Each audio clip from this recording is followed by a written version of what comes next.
So what can $1 million buy in today's market? Let's not kid ourselves that this is a buyer's market, especially in the Bay Area. If we look at the most competitive cities across the state, then 9 out of the top 10 most competitive markets are actually in the Bay Area. In fact, 7 out of the top 10 are in the East Bay. So what are the factors that have been driving the market in California over the past decade? Well, the first one is obviously a supply and demand imbalance.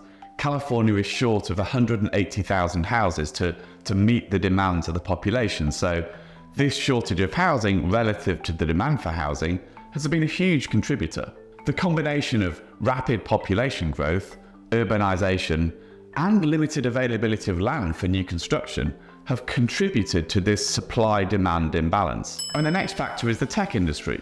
It's no coincidence that there's so many of the competitive markets are in the East Bay, which is adjacent to Silicon Valley, and the place where so many tech companies have set up offices as they've outgrown their Silicon Valley headquarters. So the tech industry's rapid growth has led to a high concentration of high-paying jobs, attracting people from all over the world and driving up demand and prices for homes in the entire region. And largely due to the growth of the tech industry, if California was a country, it would be the 5th largest economy in the world. That in its own right contributes to the demand for housing and the house price appreciation. And the next thing is California is a desirable location. I mean, let's face it, it's a pretty cool place to live. At least when you were born in the UK, in Manchester, like I was.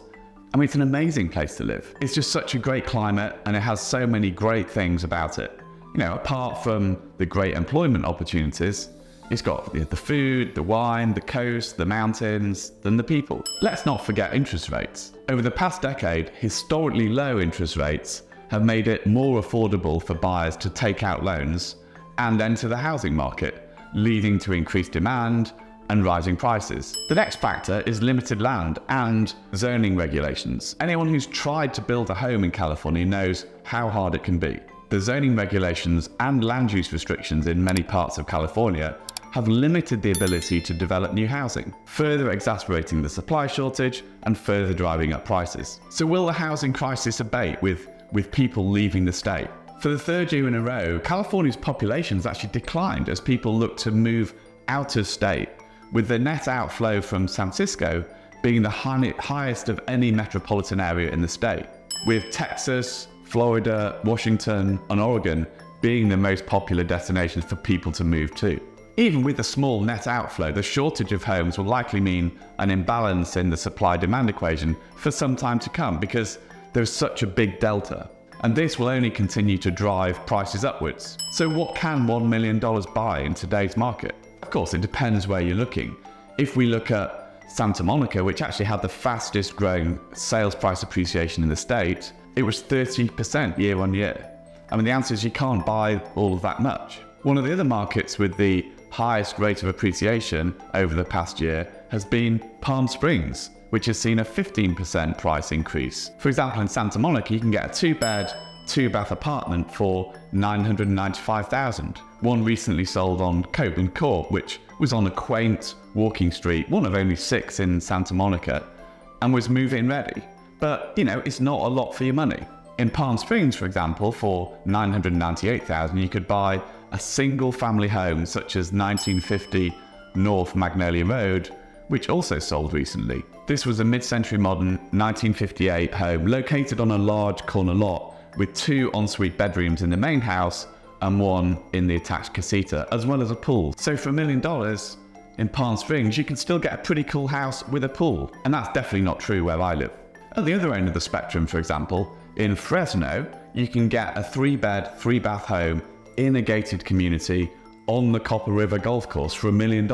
Similarly, if we look at homes in Kelseyville in Lake County, which is not far from where I am, you can buy a home such as Harrington Flat Road for $998,000, which is an estate home on 11 acres, 7 bedrooms, 6 bathrooms, spread over 2 homes. So it just shows you there are more affordable places to live, but you know, you could get a lot more for $1 million if you lived in, say, I know, South Dakota. But what could you buy in 2013 for $1 million?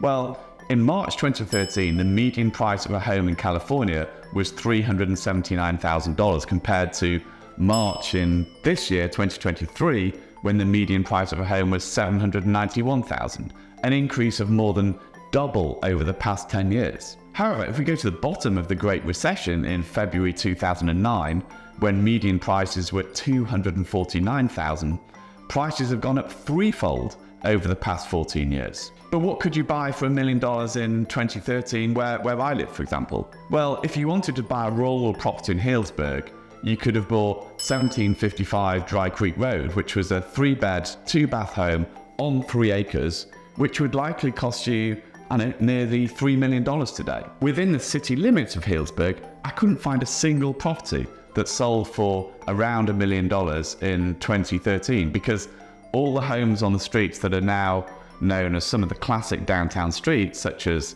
Fitch or Piper, First Street, houses that all sold for well less than $1 million. For example, 431 Fitch Street sold for $725,000 and 222 Piper sold for $695,000. So if you wanted to buy something in city limits for $1 million back in 2013, you likely had the pick of any property. If we take a look at San Francisco, in 2013, $1 million you could buy a 2-bed, 2-bath, single-family home such as 1900 Line Street in Lower Pacific Heights. Interestingly, according to Zillow, which we all know can get valuations horribly wrong, this is now worth, I say only, but $1.6 million.